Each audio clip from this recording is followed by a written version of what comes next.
Thanksgiving. Who's excited about Thanksgiving this week?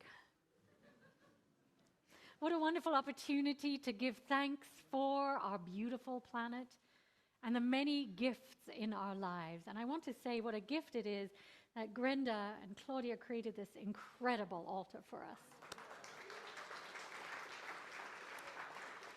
It just speaks of abundance of our beautiful earth and abundance of the gifts of our generous volunteers. Thank you.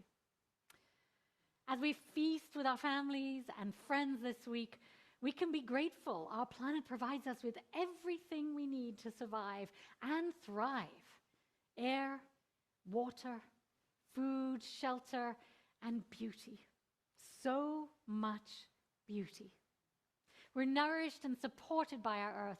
In fact, we wouldn't be here without the bountiful gifts that she offers, represented by our bread that many of you baked today for us. Yet if we purely extract and consume the goodness of our earth, my friends, we're soon going to deplete her resources.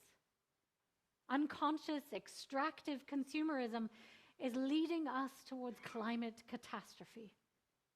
We've polluted the earth's air and water, we've scarred her landscapes, and we've decimated her wildlife. We've taken our resources for granted, and we fail to recognize that our actions have dire consequences for our planet and for future generations.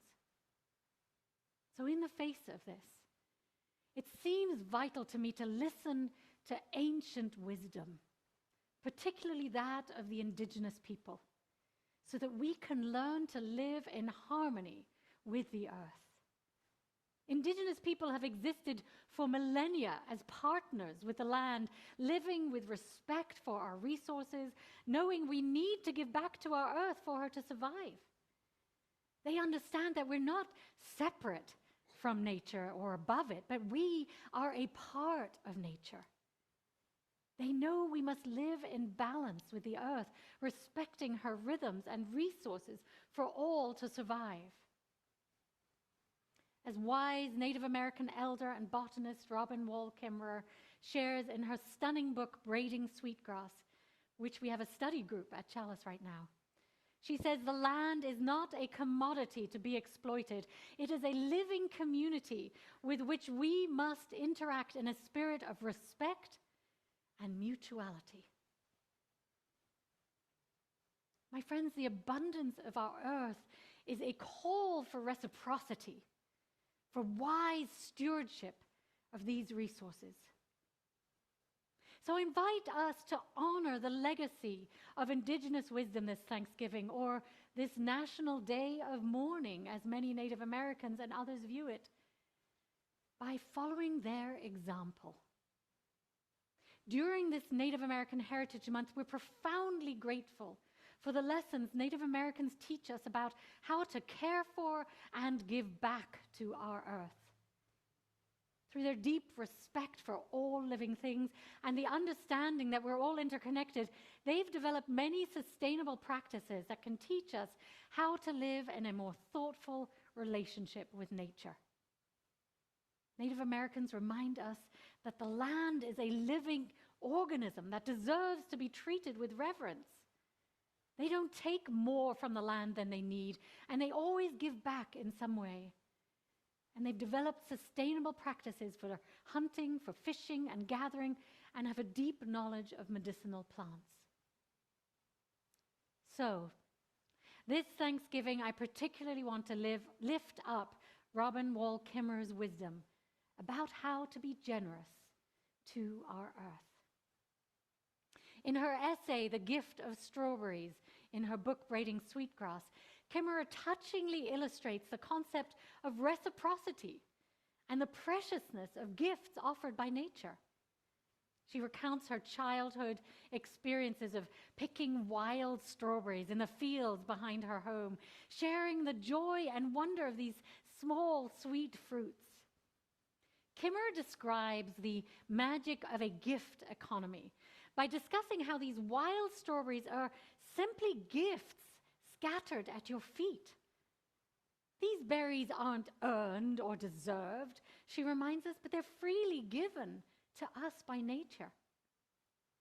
And this concept of a gift economy contrasts with the transactional approach of market economies, where goods are exchanged for money and models are built on scarcity. By acknowledging that she doesn't deserve the abundance of strawberries, Kimmerer fosters a sense of humility and gratitude. She recognizes that these gifts aren't hers to exactly, thank you. To exploit. I needed that, Darcy, thank you. These gifts aren't ours to exploit, and they're not our entitlements, but rather they're expressions of nature's generosity. She talks of the importance of being open-eyed and present to this glorious world around us, noticing the subtle details and appreciating the beauty and abundance that nature provides. And Kimmerer also describes her childhood practice of harvesting strawberries responsibly, ensuring that she didn't crush any berries, and by leaving some behind for the birds and the other animals. And this shows a respectful approach to harvesting, taking only what is needed and leaving some for others. Now, Kimmerer explains that the strawberry is a symbol of reciprocity. In the indigenous Potawatomi language, the strawberry is called Ode Min, meaning heart berry. So these delicious little hearts, I invite you to look differently at strawberries from now on. They're little hearts. They remind us of the generosity of the natural world and our responsibility to reciprocate with care and respect.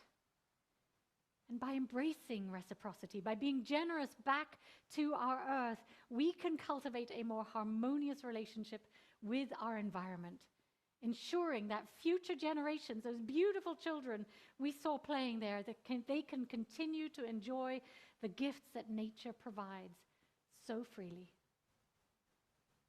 Kimmerer says in a different essay that she wrote called The Service Berry, An Economy of Abundance, that to name the world as a gift is to feel one's membership in the gift, in the web of reciprocity.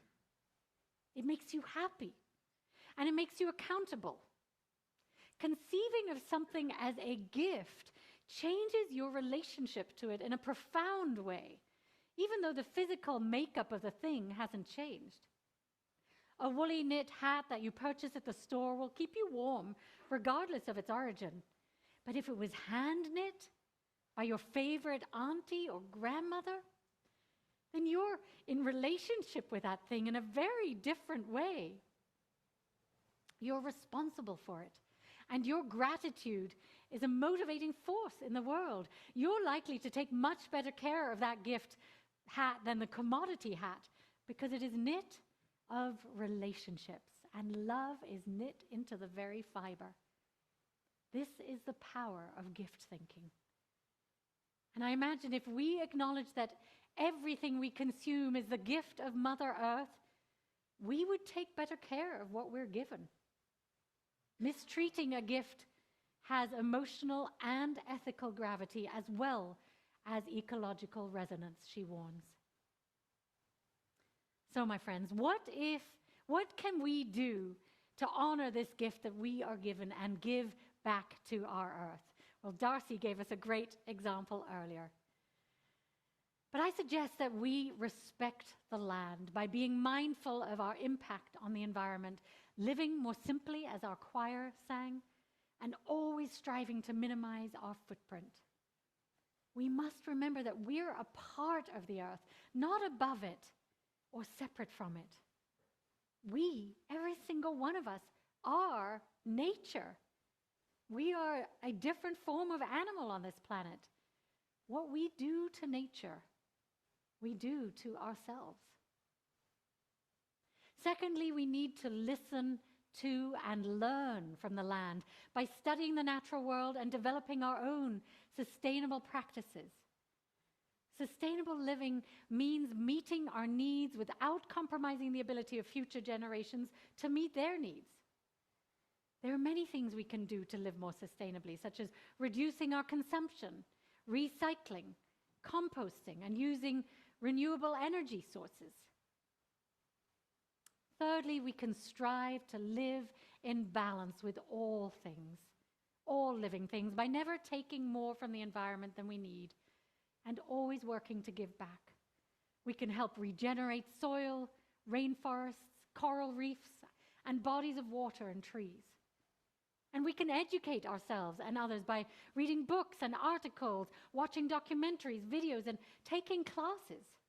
The more we know about the earth and its problems, the better equipped we are to find solutions. And by modeling sustainable behavior, talking to our friends, our family, our children and neighbors, and writing letters to our elected officials, we can teach others. We can support policies that protect the earth and promote renewable energy sources by joining Chalice's climate action team and our Citizens Climate Lobby, which Dick Elsley there runs. Speak to him if you'd like to know more. Native Americans passed down their knowledge and skills through stories, songs, and ceremonies. And we can learn from their example by teaching our children about the importance of environmental stewardship. And of course, we can give back to Indigenous people by supporting Indigenous communities. Indigenous people are often on the front lines of those fighting for environmental protection, and we can support them by buying their products, donating to their organizations, being allies, and speaking out against the destruction of their lands and cultures.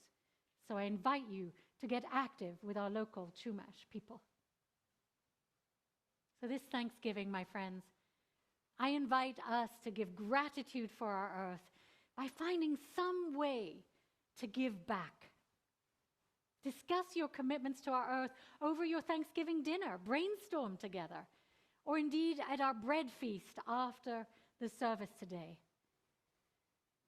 Throw around ideas with friends and family how you can be generous to our earth with gratitude for the bounty that she shares with us.